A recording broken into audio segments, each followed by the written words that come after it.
Yes, ladies and gentlemen, thank you once again for joining us at INC Live, and welcome to yet another of our preview shows, this one for UFC 266. My name is Karl Bainbridge, and I am joined as ever by the man on the right-hand side of my screen. He is the conspiracy to my theory. He is the Brian Campbell to my Luke Thomas. He's John Martian MMA. John, thank you once again for joining us. What's up, Karl? What's up, INC Live listeners? Thanks for having me back. We're back to analyze another pay-per-view. 266 going down this Saturday. Volkanovski versus Ortega is finally going to happen after a long-awaited wait for that one. Nick Diaz is making his return, and it's not the strongest pay-per-view from top to bottom, but you know, it's hard to complain when we got 267 and 268 at the end of the month or in about, 6 weeks or something like that, because those are two insane pay-per-views. So this pay-per-view is looking a little weak compared to the next two, but it's still a good card. I'm looking forward to analyzing it over the next hour. Two preview shows in 2 weeks coming up next month. Are you going to be able to handle that one, John? Yeah, I think so. I think we'll be able to work our schedules out for that one, for sure. And if you would like to continue joining us and supporting the channel, you can do so at patreon.com/It's Not Cagefighting. All of your donations go towards trying to make this video as good as it possibly can. As you can see with the new microphone, that was thanks to you guys helping to pay for that one. So a big thank you for that. Also like, share, subscribe, because it really helps the algorithm. And if you would like to support John in any way, John, where is the best place for people to find you? So I make the Martian MMA podcast, also have, kind of a co-host that I've been working with lately, my homie Ozzy. So you can find the Martian and Ozzy podcast on YouTube, SoundCloud, Spotify, iTunes. Just search up Martian and Ozzy or Martian MMA. And you can also follow me on Twitter at UFO_UFC. Before we actually get on to talking about UFC 266, obviously we haven't been able to do the recap show because this video takes priority. But we will take a little bit of an opportunity to talk about some elements of last night's fight card. Now, there's always been a lot of people who've been quite dismissive of Anthony Smith's skills as a light heavyweight. Was the win over Ryan Spann last night the wake-up call to make people think this guy is worthy of the recognition and the praise at 205? I wouldn't go as far to say that, that fight alone kind of woke people up, because I do consider Spann kind of a fringe top 15 opponent. I think the win over Jimmy Crute in his last fight was more impressive, but I think it definitely did go a long way for Anthony Smith, solidifying that there's a big gap between him and, the top seven, the top 7 through 15, they have a long way to go before they can beat Anthony Smith, because he is a very well-rounded fighter. He was throwing hands, landing really well on Ryan Spann early, and then took him down and was able to submit him as well, proving how well-rounded he is. So it was a nice win from Anthony Smith, and, he's kind of growing on me over the past few fights. He's put together some good performances. I'm telling you, all that bulldozing from me, saying how good Anthony Smith is, it's finally paying off, John. It has to be. I think you're the only reason, I'd say. Well, Luke Thomas has been a big supporter of him for a long time as well. I think he sort of got him in his boy stable, if you ever follow OSW. No, I don't. But Luke Thomas has blocked me on Twitter, so I don't support him that much. How did you I manage do that? like the guy overall still. I think I said something like basketball is boring or something like that, and he blocked me. So I'm sorry, Luke. Was there anybody else who stood out for you on that card apart from the main event? Bald Ion Cutelaba, man, this guy is going to be a problem. Maybe they should do Cutelaba versus Smith next, honestly. But Ion Cutelaba put together 3 rounds of cardio last night. Looked pretty good over the entire fight. Arman Tsarukyan got a nice round 1 finish. I think his first UFC finish. And your girl, Raquel Pennington, got off to a rocky round 1 start, but then came back really well in rounds 2 and 3. So that was nice to see. I'm sure you were ecstatic about that. In some ways, yes. Obviously, I am a big Raquel Pennington fan. She's sort of part of my stable, if you put it that way. But I'm sort of in two minds, because I do like Raquel Pennington, but we've talked many times about how weak women's bantamweight is. So someone like Pani Kianzad, who she would have won 5 in a row had she got the win over Raquel. And Raquel, you've got to remember, was in the top 5 before she got taken out for the suspension. So that's a win over what's basically a top 5 opponent. So Pani could have been sort of like, I'm not going to say like a title contender, but around that sort of Ketlin Vieira sort of range where she's sort of a dark horse pick. Because women's bantamweight needs as many strong names as it can, because it's a weak division, and as much as I do like Raquel Pennington, maybe giving way for a new guard, a new generation of fighter would have been the better results in the long term. I mean, maybe, but Penny has nothing for Nunes. I mean, she has. I do like Penny. You know, she is a decent boxer, but she's just so flawed. I mean, last night, like the way she was backing up to the cage. I mean, Yes. anytime Raquel took a step forward, she had no idea how to angle off, circle off the cage. She just backed up in a straight line to the fence, and um, you know, without having a bet on that fight, I mean, that must have been brutal to watch. I mean, that fight was terrible. It seemed like they had magnets attached to their clothing and to the cage. You know, it's like every time the fight started, they just moved to the side of the cage naturally. I'm like, what are we doing here? And then the rounds for 5 minutes would then be just trading position against the cage. I mean, brutal fight to watch, but was definitely happy Raquel got the win. And the frustrating thing is when Rocky Pennington has the opportunity to show her boxing, she can be fairly solid. Look at that first round when she fought Irene Aldana. Her boxing was fantastic in that fight. She just seems to have this tendency, as you mentioned, to just go for the clinch and just dirty box and try and throw in a couple of knees and make it that sort of grimy fight, which isn't really all that enjoyable to watch. Yeah, but she did do well throwing hands last night too. You know, when it was time to break away at distance and throw punches, she was doing that. She was attacking with knees and elbows in the clinch. So her striking output was solid last night, and you know, it was a nice win for her. So I agree. I'm glad to see that happen, even though we did have to see Penny lose the win streak.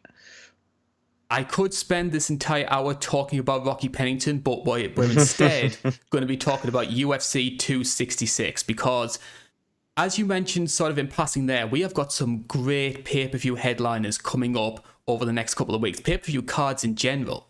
Like obviously 267 and 268 taking place on successive weeks. 269 is shaping up very well. 3 title fights. All indications seem to point towards Tim Poirier fighting Charles Oliveira as the main event on that card. And as a result, it almost seems like 266 has sort of been a bit lost in the shuffle. Like, it doesn't really have as big of a main event. I don't think people feel that the flyweight title fight is going to be all that competitive. Yes, you've got Nick Diaz on the card, but there's a lot of question marks about that one, which we'll get to. Is 266 sort of getting the shaft? Oh, for sure. I mean, we don't want to be too negative on the show, even though we do kind of criticize these pay-per-views a lot, probably more often than not, to be honest, Karl. But you know, we're not just complaining for the sake of doing it here. You know, we're actually analyzing these fights on a pretty high level, and you know, we have the right to complain.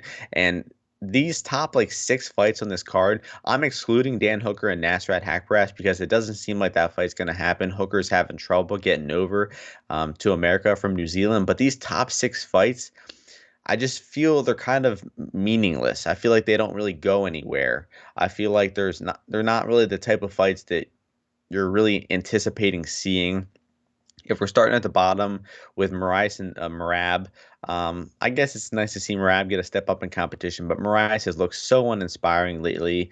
I don't think Calvillo is going to have much for Andrade, and those women are stuck in the 125-pound weight class. Blaydes versus Rozenstruik, the most binary matchup ever. Rozenstruik doesn't know what wrestling is. That fight's probably going to be a slaughter. 2 really old guys, 17-year rematch. I guess that's a fun little gimmick, but you know, these guys are really old, really past their primes. Shevchenko is probably going to be another smash match, a squash match, as you're familiar with that term from pro wrestling, versus Murphy. And then Volkanovski versus Ortega. It's a good matchup. It's probably the best fight on the card, but you know, you just don't get that exciting feeling about it. You don't have that feeling like something crazy is going to happen. It's just kind of, you know, a fight, a matchup. What do you feel? Do you feel similar to I do at these matchups, Karl? In some ways, yes. I think that we've got a lot of star power. We've got a lot of fighters who on their day can be very entertaining to watch. But as you mentioned before, I don't really see, outside of the main event, I don't really see all that many of the fights being all that competitive. And I think when you have a situation like that, you just sort of think to yourself, obviously I'm going to watch the card because I'm a big fan and I enjoy watching mixed martial arts. But can I really say that I'm going to get that sort of back and forth momentum, the sort of wild slugfest and the real 5-star matchups that you're willing to pay money for. And the truth is, I look at the five-fight main card and I don't really see that. We'll discuss those fights in a lot more detail though. For now though, we're going to be talking about the prelims. You sort of touched on some of them there. We've got them on your screen right now. Now this card is subject to change. So as you mentioned before, Dan Hooker, a lot of question marks over whether or not he's going to be able to actually get into America for the fight. The big fight that I'm focusing on though when it comes to the prelims though is the ESPN headliner. Now if we go back to June 2018, Marlon Moraes was by a long way the informed guy in the bantamweight division. He was coming off like 3 first-round finishes in a row, knocked out Aljamain Sterling in something like 90 seconds. And when he went into that fight against Henry Cejudo for the title, a lot of people had him as the favourite. Since then, he's only won 1 fight out of his past 4, that being a controversial win against Jose Aldo, which many people thought that he'd lost. And now he's taking on a guy in Merab Dvalishvili, who, myself included, think has a very high ceiling in this weight class. Yeah, so Moraes definitely has taken a turn for the worse. I've always kind of thought that the guy left his best years in the World Series of Fighting. He did have a little bit of success when he first came over to the UFC, but a lot of that success was predicated on quick finishes. He had 2 split decisions against Assunção and Dodson, 3 quick finishes, and people were really high on him versus Cejudo, but he kind of has declined since then. He's taken a lot of damage. I mean, Cejudo put an absolute beating on him. Sandhagen dropped him a few times, knocked him out. Rob Font did the same. And I think Moraes' chin is just not the same. I mean, if you watch the Rob Font fight, he comes out in that fight, he gets a takedown right away. He gets some top position, and then they get back up to the feet, and Moraes' head is just not moving, man. It's very static. It's staying in the same spot. He's not seeing the punches coming, and Rob Font was just teeing off on his head right when the fight got to distance. I just don't think the guy can really react to the punches coming his way anymore. It's not really too relevant for this matchup because he's not fighting a big puncher. He's fighting a wrestler in Merab, and it's going to be interesting because he has looked pretty bad against strikers like Sandhagen and Font, but those are high-level strikers. You're facing a high-level wrestler now. It's a whole different matchup.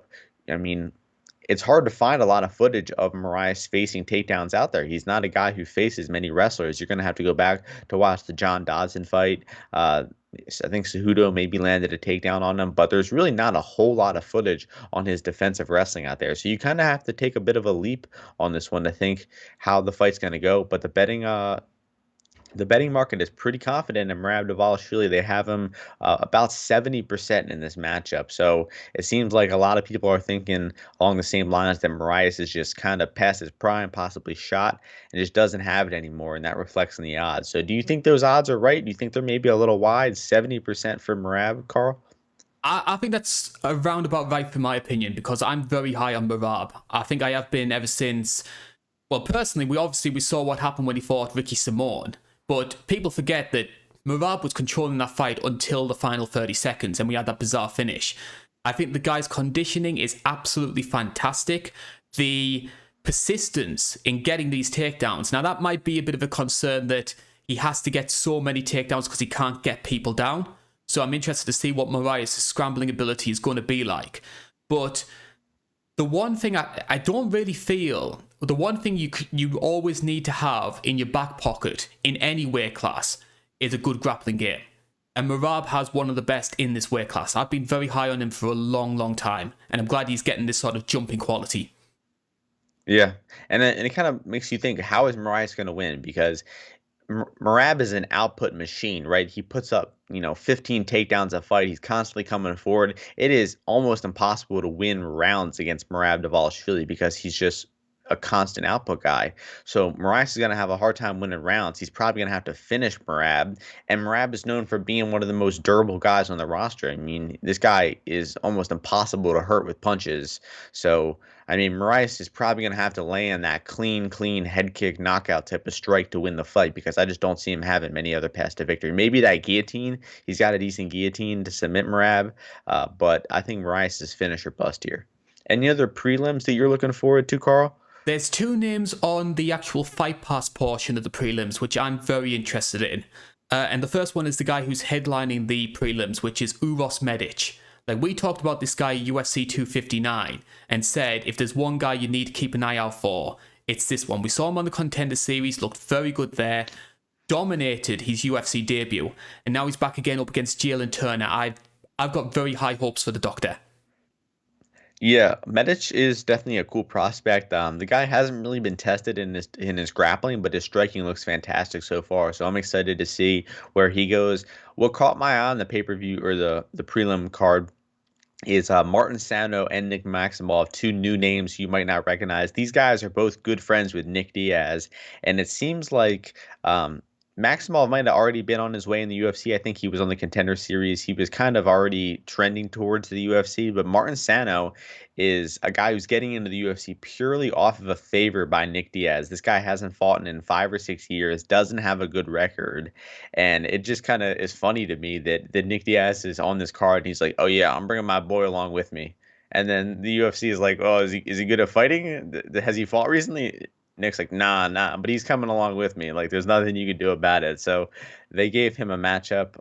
He's probably going to lose that fight, but it's funny that he's even on the card. I seem to remember them doing that with one of Nate's training partners, a USC 202. I remember one of them fighting against Lobov. Yeah, Chris Avila, yeah. They also did a way back in the day with Anderson Silva and Marcus Mariano, some guy he used to train with back at UFC 234. But yeah, Sano hasn't won a fight since 2014. So, interesting decision to say the least. Although that is more recently than when Nick Diaz last won a fight. That's true. Very relevant, Before we get onto the main card itself, though, can we also ask this question? Did Roxanne Modafferi do something really bad to Sean Shelby and Mick Maynard? Because her versus Tyler Santos, that is a cruel fight. After a series of cruel matchups in a row, I mean, she just fought Viviana Araujo. That was kind of tough. I guess she did pick up that nice win over Andrea Lee, but I mean, yeah, I agree with you. I mean, what are they feeding her these damaging women for? I mean, can we get Roxanne an easy fight? Can we see Roxanne where she's not a 3-1 underdog? I mean, come on. That being said, though, we all saw what happened against Macy Barber. True, for sure. But I think going back on the odds, right, the last time Roxanne was in a close fight, odds-wise, was Lauren Murphy. She has been the 2-1 or 3-1 underdog in her past 3 fights. So I'd say they give her a break sometime soon. And we're going to be staying with the women's flyweight division because that is the first fight which is opening the card, is in the flyweight division. It's former title challenger Jessica Andrade taking on somebody who hopes to be fighting for the flyweight title soon in the form of Cynthia Calvillo. Bookmakers odds for this one, they have Andrade as a -280 favourite. You can get Calvillo at +230.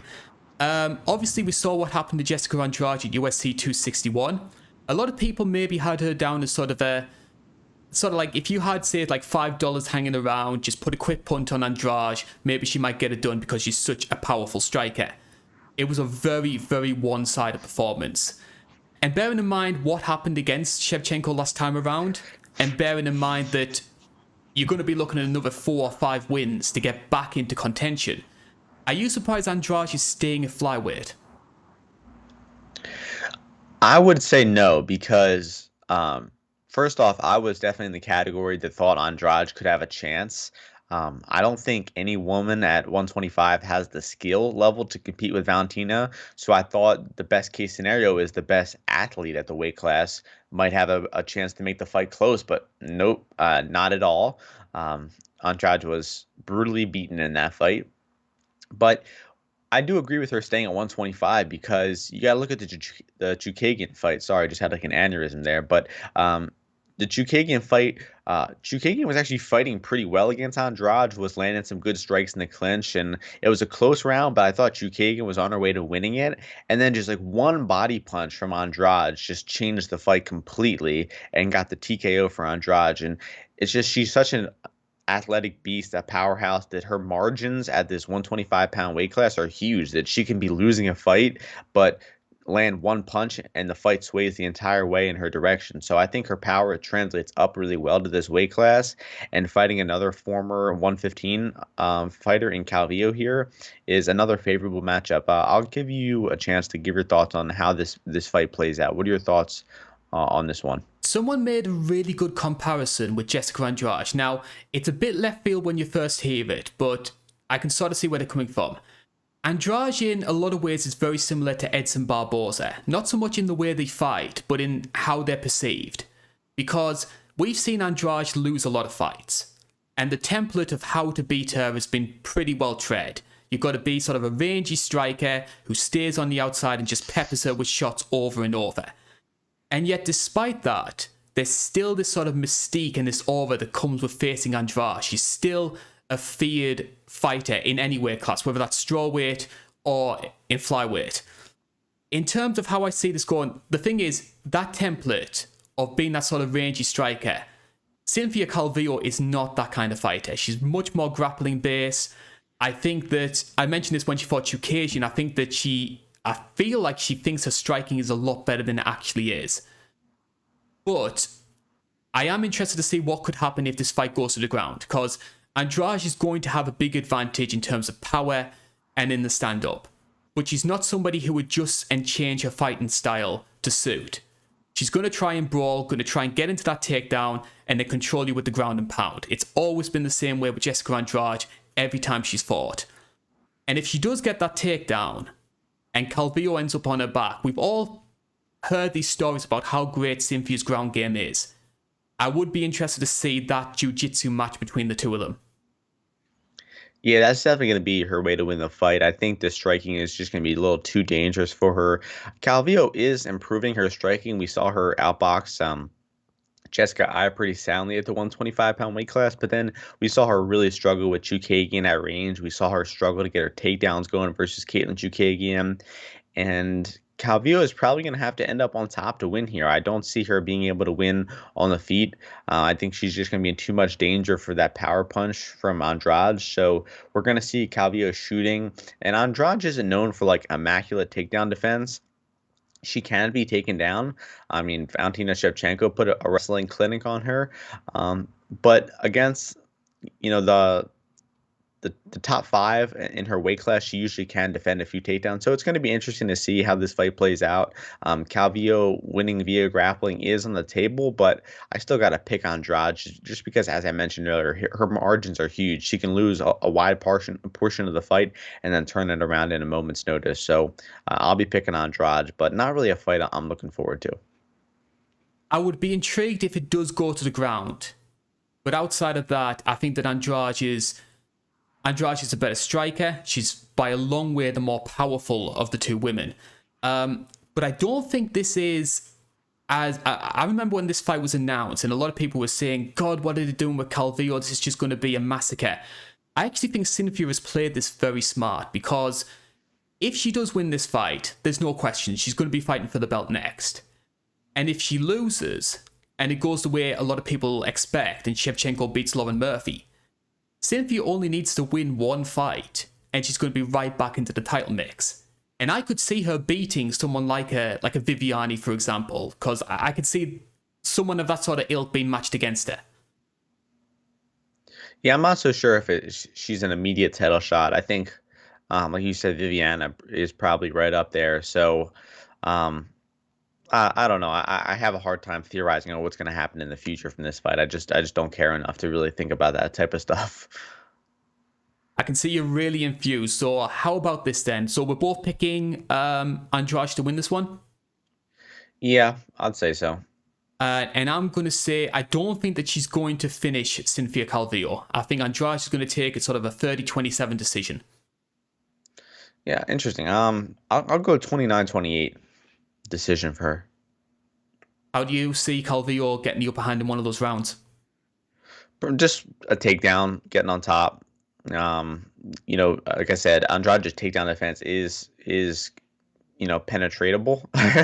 So Calvillo could get I think she will get a takedown or two. It's just a matter of what she's going to do with them. But I don't think Calvillo will do too much. I could tell you weren't really too infused about that fight. Let's see if we can change your mind with fight number 2 on the card. It's Curtis Blaydes taking on Jairzinho Rozenstruik. So 2 top 10 heavyweights in the second fight of the main card. Bookmakers odds for this one, again, fairly one-sided. Curtis Blaydes minus 310. You can get Jairzinho Rozenstruik at plus 250. And 2 guys as well who I sort of feel, if you could sort of put it this way, a bit in heavyweight limbo. Bearing in mind sort of like the logjam at the top of the weight class, all expectations being that it's going to be Ngannou versus Cyril Gane, possibly taking place around February, depending on who you speak to. And I think as well it's an especially important fight for Curtis Blaydes because we saw what happened last time out. He was dominating Derek Lewis, beating him in the stand-up, and then that big uppercut from hell knocks him out. Now he's in a situation where he's on the final fight of his UFC contract, and he's again taking on yet another big, powerful striker. Yeah, well, you said you hope I had some more interest in this fight. Unfortunately, I do not. I hate this fight. I hate this matchup. I don't know who put this fight together and thought it would be a good fight. Rozenstruik has terrible defensive grappling. He does not really know what wrestling is. When he gets on his back, he doesn't know how to get up, and he's facing the best wrestler in the division. Maybe right up there, maybe number 1, number 2 with Alexander Romanov. They should have done Curtis Blaydes versus Romanov. That would have been a lot more fun. But I mean, it's just such a basic matchup. I mean, it's can Blaydes take him down? If he can, that's the fight. I think, honestly, 1 takedown from Blaydes, and he is going to stay on top the entire round. If he wants to land a lot of ground and pound, he will. And Rozenstruik's going to be so tired and depleted after round 1 of that, he's probably not going to have the knockout power or the speed left to knock out Blaydes in rounds 2 or 3. I mean, I know he did come back and win the Overeem fight in the later rounds, but he also was out-wrestled soundly by Overeem for the first 3 rounds of that fight. So it's Rozenstruik knockout or Blaydes wrestling clinic. There are only 2 options for this fight. So if you like Rozenstruik, don't bet his money line. Just bet his knockout because there's no other way that he can win this fight. He's not going to win a decision. He doesn't know any submissions. So it's either going to be Blaydes domination via wrestling clinic or Rozenstruik knockout. I'm picking Blaydes via wrestling for sure. I mean, like I said, 1 takedown, and that's the fight. So I'm picking Blaydes by either 30-24 or a TKO. And I'm especially concerned as well with Rozenstruik because I don't think the Rozenstruik has the best conditioning either. So when you have a big 260-pound guy in Curtis Blaydes holding you down for what could be 15 minutes, I don't think that's going to end up very well for Rozenstruik. And as you mentioned before, can you see him scrambling back to his feet? I can't see that. Yes, you could say he could get that big first-round knockout, but the guys who knocked out Curtis Blaydes are Francis Ngannou and Derek Lewis, who have otherworldly sort of FU power. Rozenstruik has power, but he's much more of a technician. He likes to set up and create these sort of angles to get those big shots. And I think Curtis Blaydes has seen those kind of strikers before and he's dealt with them very comfortably. Yeah, I would say that Rozenstruik is a better counter fighter than Derek Lewis is, and even Derek Lewis was able to time a counter on Blaydes. And, we deserve to make fun of Blaydes a little bit for that one because he feinted that takedown for like 15 seconds before he finally decided to shoot it. And then finally shot it and just got absolutely stiffened up. That was hilarious to see. And Rozenstruik could possibly do something similar to that, but I imagine Blaydes has, taken some time to perfect his entries. And if he shoots a low single, how the hell is Rozenstruik stopping that? He's not. So I think Blaydes is going to get this fight to the floor and dominate.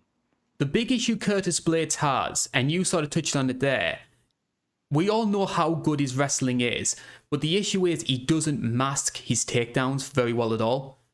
Because if you look at, say, Daniel Cormier, for example, one of the great things that DC was able to do was he could switch instantly from striker to wrestler. So good 1-2 combinations and then dive in for that single leg. With Curtis Blaydes, it's almost like, okay, I'm striking now, throw punches, and now I'm wrestling. There's no fluidity between the two. And the thing is as well, true. I don't think Curtis Blaydes is that bad of a striker. He was piecing up Derek Lewis on the feet. He beat JDS in what was basically a boxing match. I think if he had more confidence in his striking and could mix it up in the way that in the way that sort of like Cormier did, I could see him Yeah, being a that's real threat.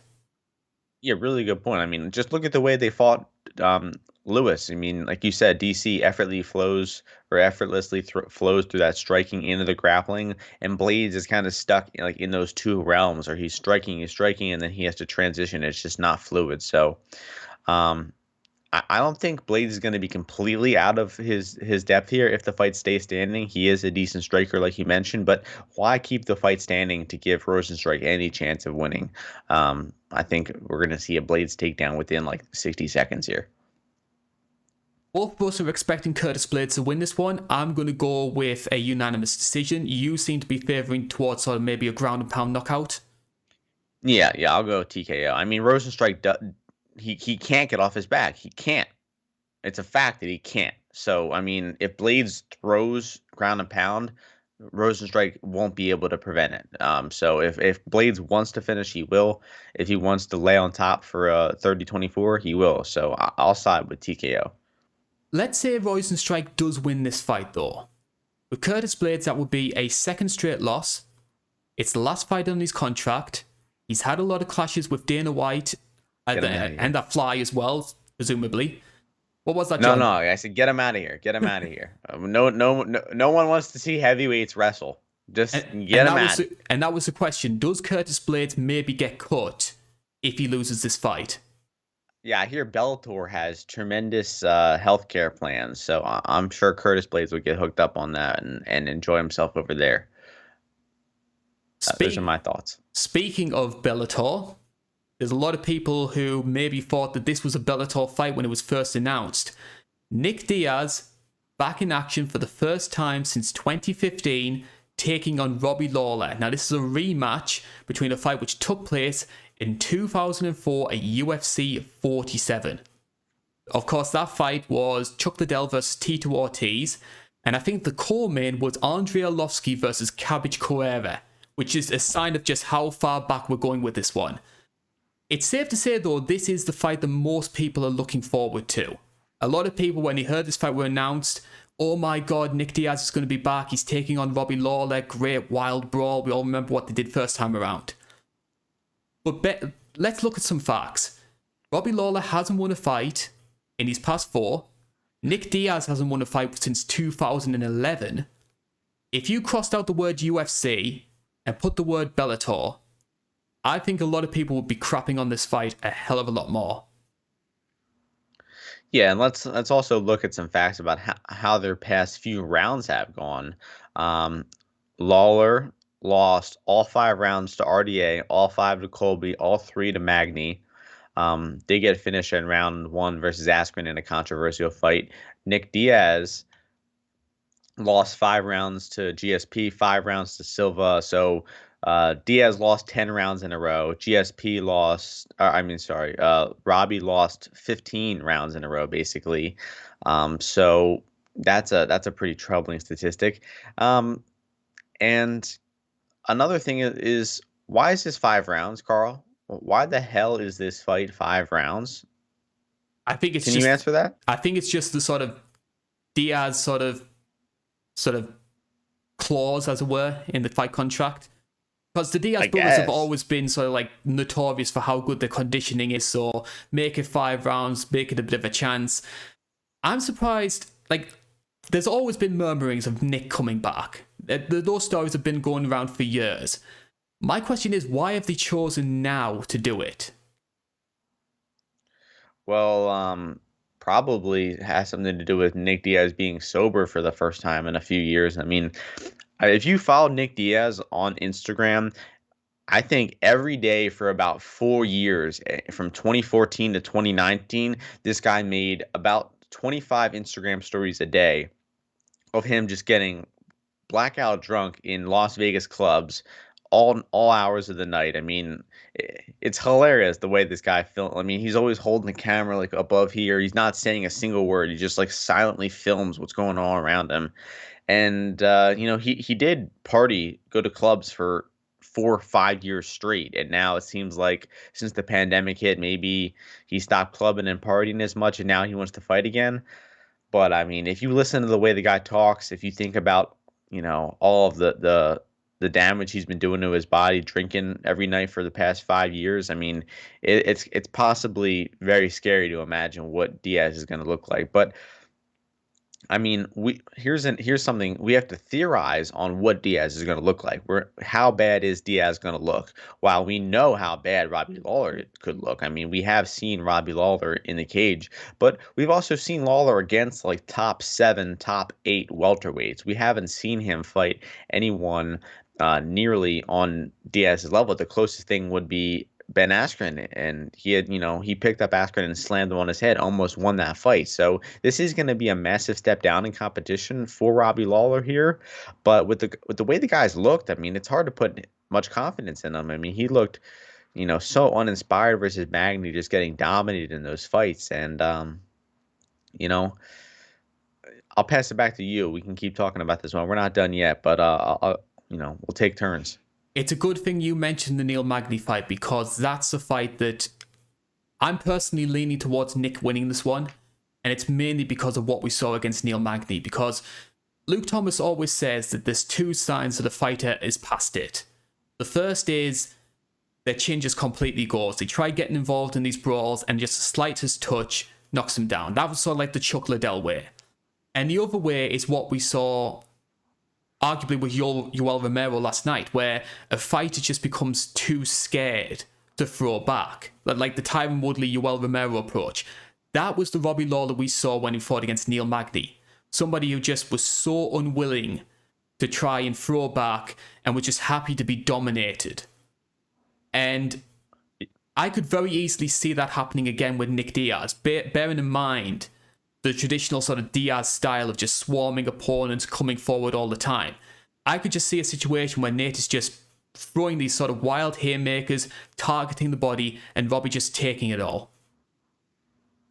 Yeah, I mean, he is still durable. He can still take shots, but like you said, he kind of wilts a little bit. I mean, you saw it in that Magny fight. Once he started getting taken down, well, one thing about Neil Magny is that somehow every single one of his fights, people decide to clinch with him or shoot a takedown on him, and he's great at stuffing those takedowns, at turning the clinch, and then getting his own advantage in the clinch. And the fight was kind of close at distance for a minute or two, and then Robbie Lawler decided to shoot a takedown, got easily reversed, got taken down, and then the last 13 or 14 minutes of the fight was Magny just absolutely dominating him in the wrestling against the cage. And just very worrisome performance. Like you said, I agree with what you said about him just not having that fight left in him. He just doesn't really trust his output. But one thing I'll say is, even though the fight was 17 years ago, I think we could maybe take something from it. While if you look at Nick Diaz in that fight, he kind of fought the same way he did throughout his entire career, where he's plodding forward in that southpaw stance, walking with his hands up, looking to throw punches. He threw a lot of knees in that first Lawler fight. Hasn't really kept that up through his career. If you watch his most recent fight against Anderson Silva, it was pretty much 99% punches and leg kicks, outside leg kicks and punches from the southpaw stance. So he doesn't have a big varied offense. And he hasn't really changed much over his career. While Robbie Lawler actually has changed a good amount. You saw him be very uncomfortable with southpaws in that fight 17 years ago. He's gotten much more used to fight southpaws, and I think we're going to see Nick Diaz largely be the same style, the same fighter he was 17 years ago, while we're actually going to see Lawler be the much more accustomed fighter to making those adaptations from the fight. I mean, it's hard to really think about is that 17-year-old fight going to be relevant.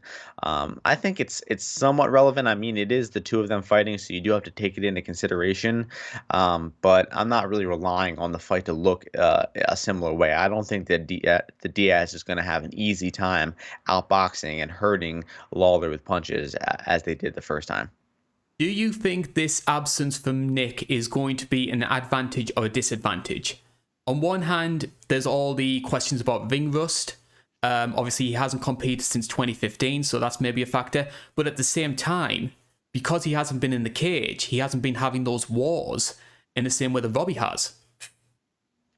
I think it's advantage for sure, because, I mean, what you just said, 2015. Imagine if Nick Diaz fought Robbie Lawler in 2015. I mean, Lawler would have put him in a body bag. That was Lawler's absolute best back then, and he has really, faded over the past 6 years. So he's getting Lawler at a good time, and one thing I have written down about this fight is it is very likely to go the distance. The bookies currently have this fight over on FanDuel, one of the sportsbook I use. They have this fight slated as a 3-round fight, so the odds aren't entirely accurate, but it's looking like the fight going the distance is going to be plus money. It's going to be an underdog, which means the fight ends by finish more than 50% of the time. I think that's ridiculous. I mean, how the hell does this fight end more than 50% of the time by finish?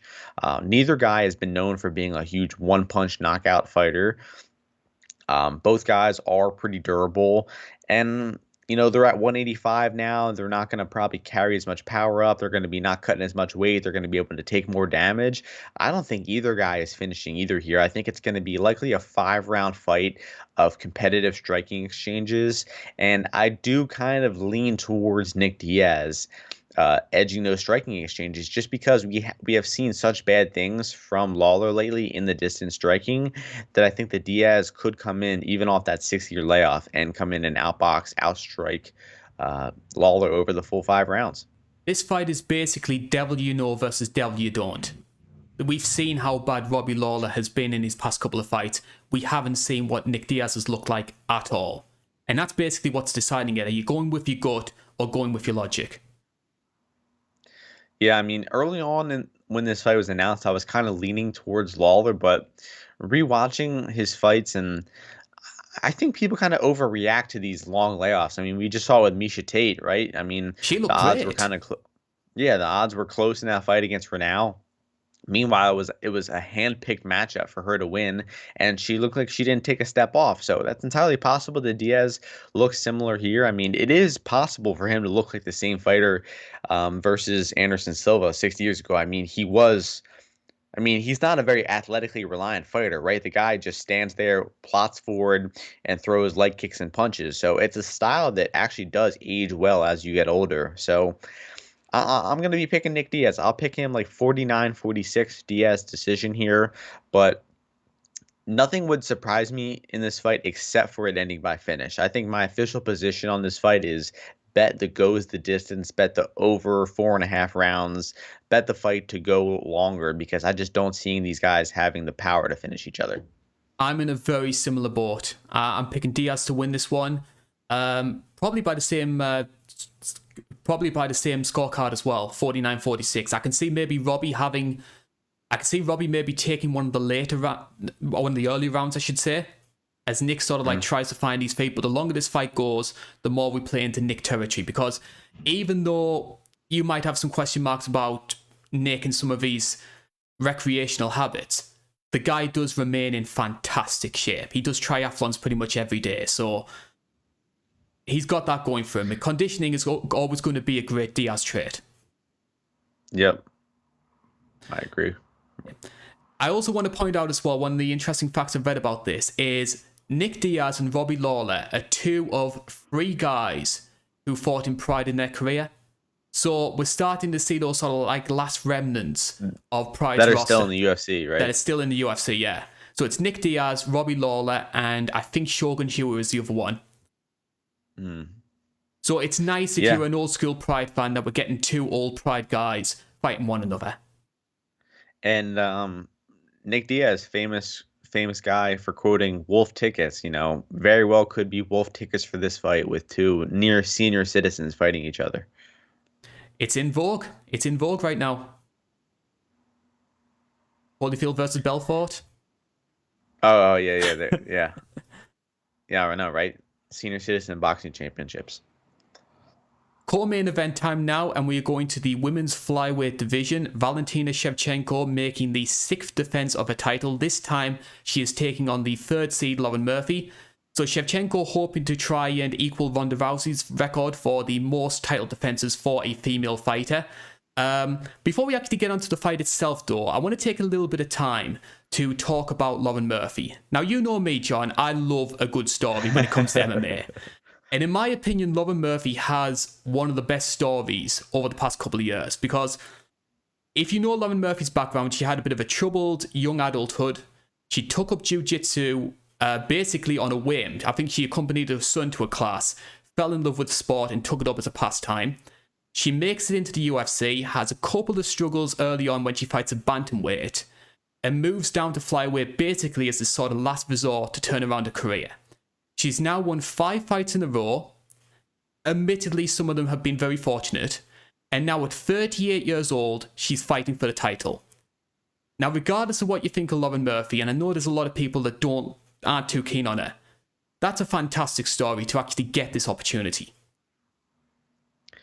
Yeah, it's not bad. I know you are a sucker for the stories. You've been kind of manifesting this Lauren Murphy title shot for the past year, I think. But Um, and I do kind of like Murphy.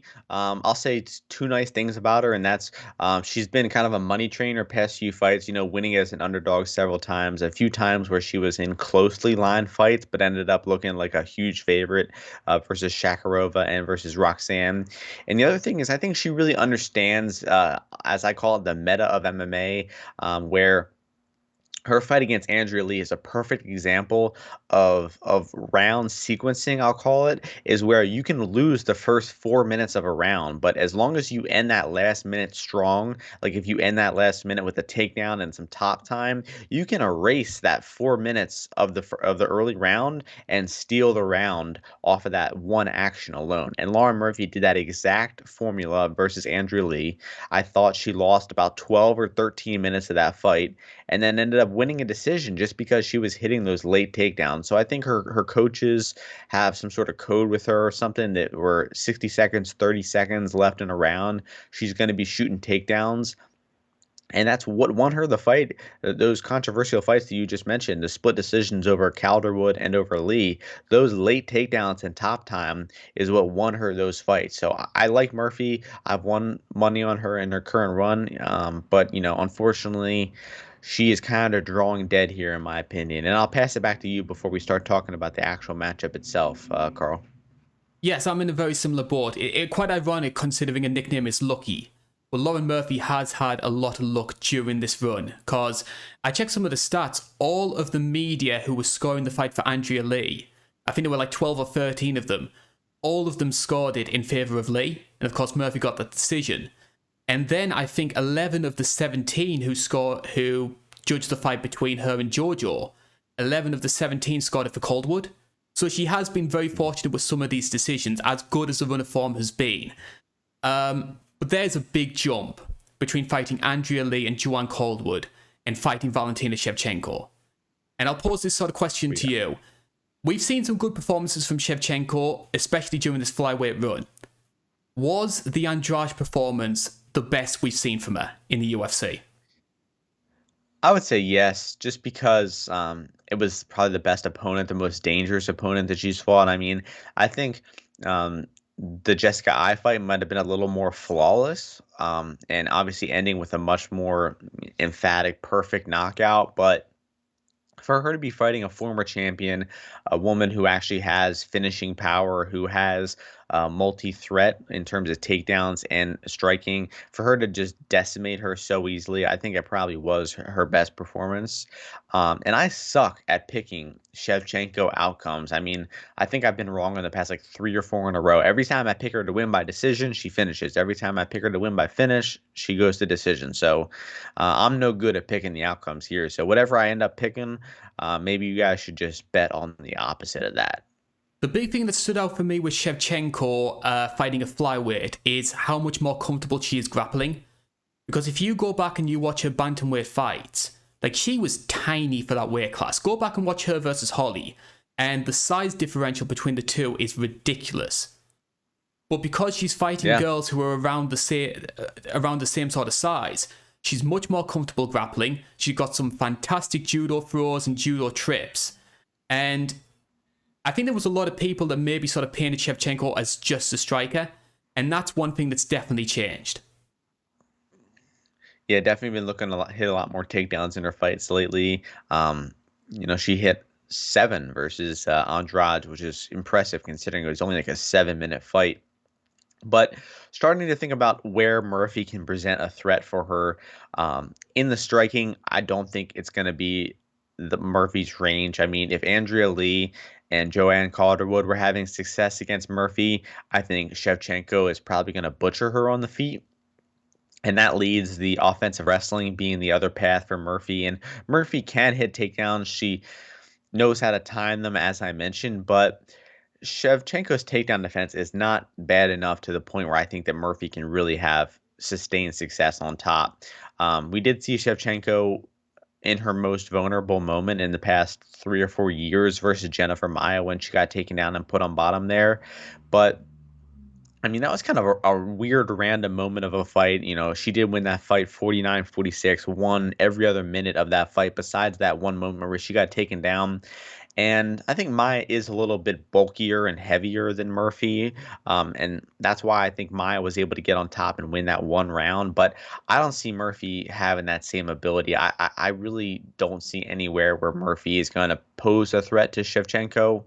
I think Shevchenko is, just a little bit better everywhere. And, I guess Murphy winning 3 out of 5 rounds with her top position is going to be her best chance at winning, but that seems extremely low outcome. What are the numbers on the INC predictions for this one, Karl? Yes, I'm glad you mentioned that because we always run opinion polls on the community tab for each of the title fights and main events that the UFC do. At the moment, Lauren Murphy has 2% of people picking her to win. Now, to put that into perspective, Felicia Spencer in her title fight had 10%, and Jennifer Maia, which was the second lowest, had 5%. So only 2% of people are picking Lauren Murphy to win this one. Is that people sort of doubting Lauren Murphy's ability or praising Shevchenko's? I think 1% of that 2% is people just being like, oh, this will be funny if I click this. I think only 1% of that 2% are people actually believing that she can win the fight. I mean, I guess, like you said, the one thing you have a good outcome on this fight or outlook on this fight because even though you're not interested in how the matchup is going, you're looking at something positive. Oh, Murphy worked her way up to a title shot. She won 4 fights in a row. She got a title shot. That is the one, promising moment you can take from this fight. But because as a matchup, I just see Murphy having nothing for Shevchenko. And I like Lauren Murphy, so I hope she doesn't get hurt. I hope she, maybe gets submitted instead of getting her face smashed in like Andrade did. But I will be picking Shevchenko finish. Like I said, I know I suck at this. I'm not so if you're betting on this fight, you might want to bet on Shevchenko decision because I suck at picking them, but I'll pick Shevchenko finish. I'm going to be picking a Shevchenko decision. Shevchenko often alternates between having these sort of emphatic big wins and choosing something quite dull. So we saw a head kick Jessica Rai, and then she had that ball with Carmouche. Same with Chookagian and Jennifer Maia. Andrade was a fantastic performance, and I can see Shevchenko maybe playing it safe once again. And sort of a job done performance. 50-45, bish bash bosh, no harm, and it's move like on to the it's next. like she doesn't want to build up too much momentum. She's like, oh, I just finished my last opponent, in front of a full arena in Florida. Let's make this fight as boring as possible and win via wrestling for 5 rounds. So that's entirely possible. With these 3 5-round fights, my worst fear is all 3 go the full 5 rounds, and I favor 2 of them pretty heavily to go the full 5. So let's hope Shevchenko can put us out of our mercy and get this fight card over before 2 a.m. Eastern time. Well, I'll be watching it the night afterwards because that would be 4 or 5 o'clock my time, and I just can't stay up that late. Not one of the cards you're staying up late for. Yeah. Let's assume that Shevchenko does win this fight, and at the moment the bookmakers have a minus 1400, so they certainly believe she's going to. What do we do next with the flyweight division? Who is next for that belt? Because I'm looking at some of the people who are in sort of like ranked 1 through to 10 in that weight class, and if you take away people who have lost and you take away people who Shevchenko have beaten, the next ranked is Alexa Grasso at number 10, as a fighter coming on a winning streak who hasn't faced Shevchenko yet. Yeah, I hate when you ask these type of questions, honestly, because I couldn't care less about what happens next in the women's flyweight division. I do like Alexa Grasso. I mean, she probably has the best chance out of anyone because she probably is one of the best boxers in the women's 125 division. I mean, looking up and down, I think she is the best boxer in the division. So she probably has the best chance. Her takedown defense not great.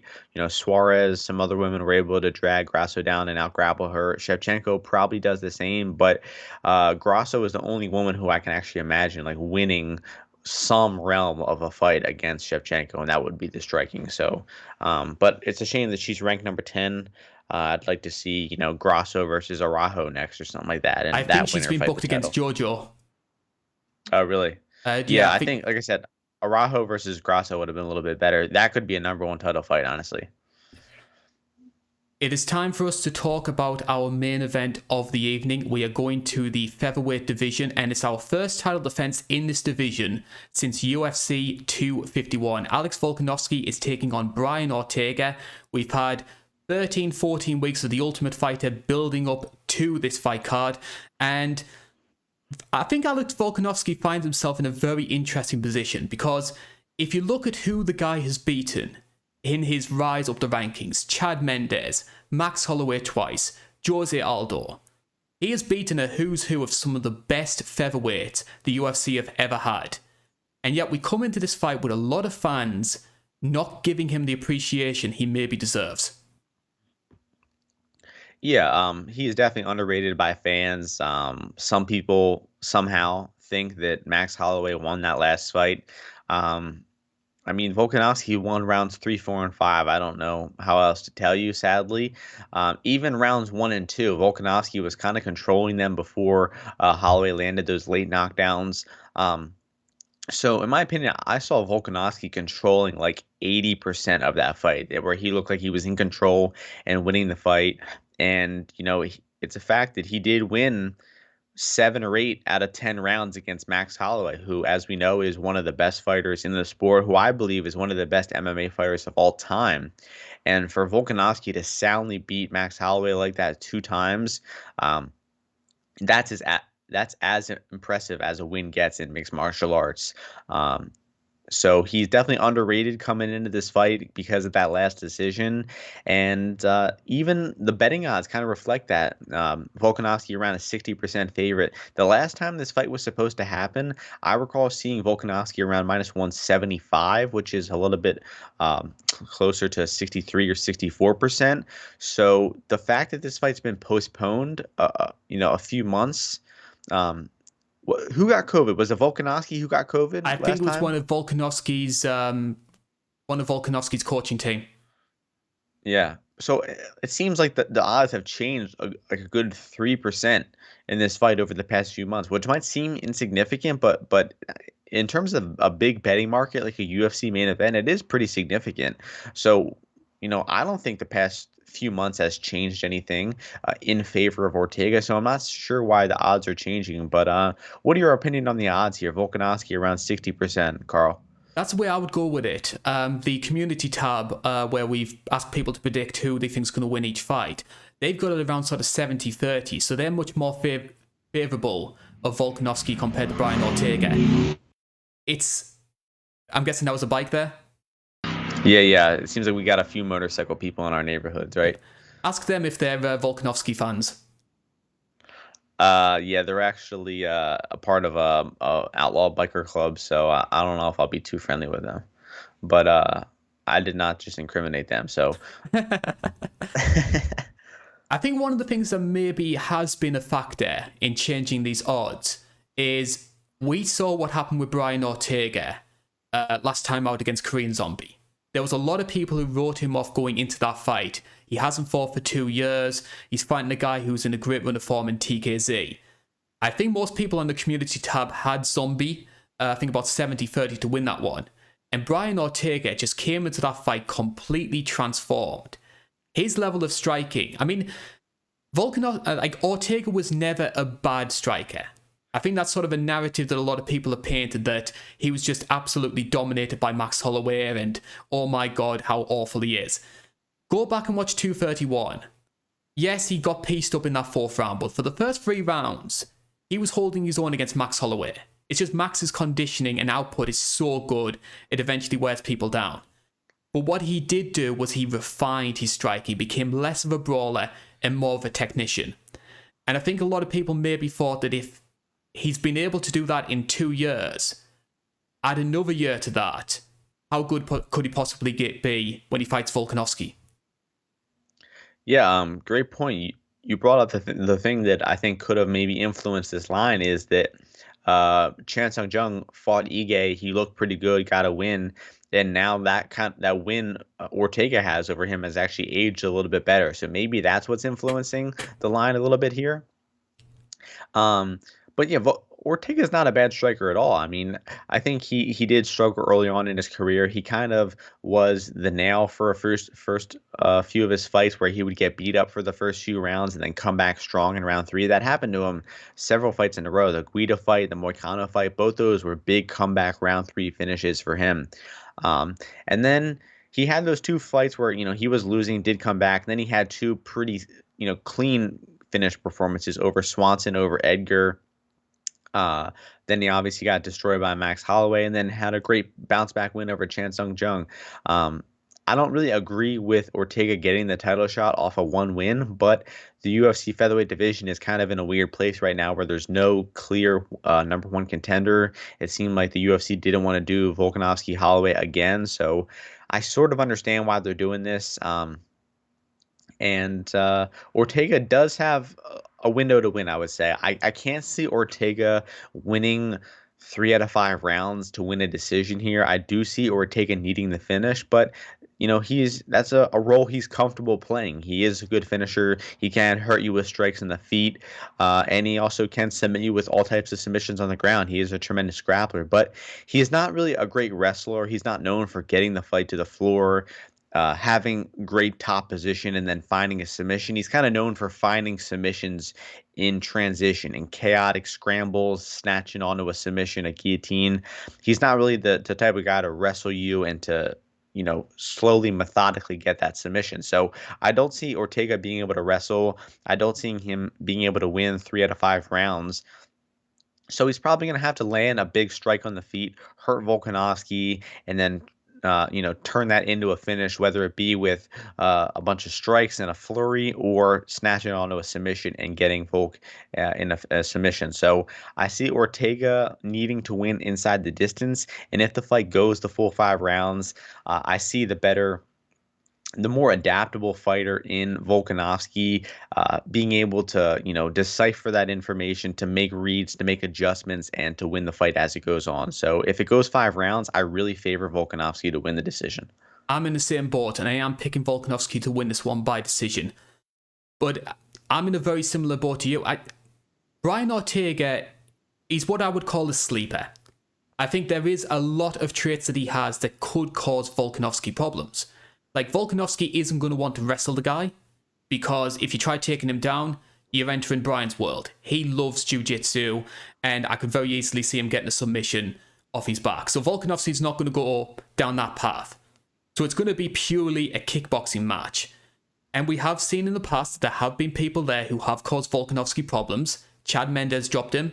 Max Holloway dropped him twice. Does Brian Ortega have that level of striking to do that to him? I'm not 100% sure, but he is a much better striker than people give him credit for. So on paper, there are a lot of elements to Brian Ortega that could cause Volkanovski issues. I've seen CKB do wonders with game planning though. Like CKB identified, hey, Max Holloway doesn't like these leg kicks, and they hammered that home in that first fight, and he got the win. And we've seen that before with Adesanya and game planning for other fighters as well. This is a very good training camp. They'll have obviously found something in Brian Ortega that makes them think we can easily get that done. So I am picking Volkanovski by decision. I think they're gonna out game plan Ortega. One thing I'll say about the wrestling, I do think that Volkanovski could take Ortega down, and he might here. I don't think that.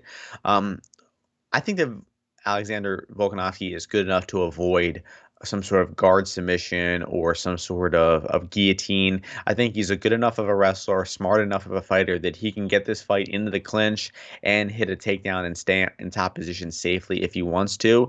And Volkanovski is really underrated because he's so good at fighting in so many different ranges. I mean, the guy can fight so well at distance. As you said, outstruck Max Holloway, picked him apart with those leg kicks, has tremendous boxing. He's also great at getting the fight in the clinch, holding you against the cage, landing clinch strikes like he did versus Jose Aldo.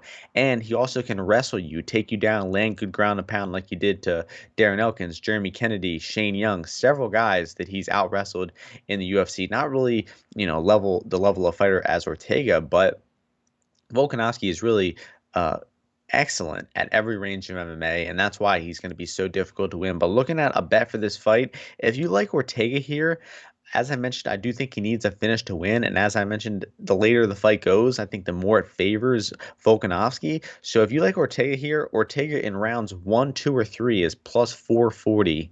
I think that's probably better than his inside the distance line. I think that if Ortega is winning the fight, it is going to be by finish in the first 3 rounds, likely by landing a big punch, a big elbow on Volkanovski and translating that into a finish. But I don't see it happening. I see Volkanovski diffusing Ortega, in very intelligent fashion, picking him apart at all different ranges, and eventually winning the fight by a pretty dominant decision. I'm not expecting it to be an extremely exciting fight, so I will pick Volkanovski 49-46 decision. What result do you think the UFC would want more? Because all roads seem to indicate that Max Holloway, if he gets through Yair Rodriguez, is going to be fighting for the belt next. Do you think the UFC would want him versus Volkanovski 3 to put a line in the sand and say, hey, this guy is the best between the two? Or the arguably fresh air Max Holloway versus renewed striking ace Brian Ortega? UFC definitely wants Ortega to win. 100,000%. That's why they gave him the title shot off of one win.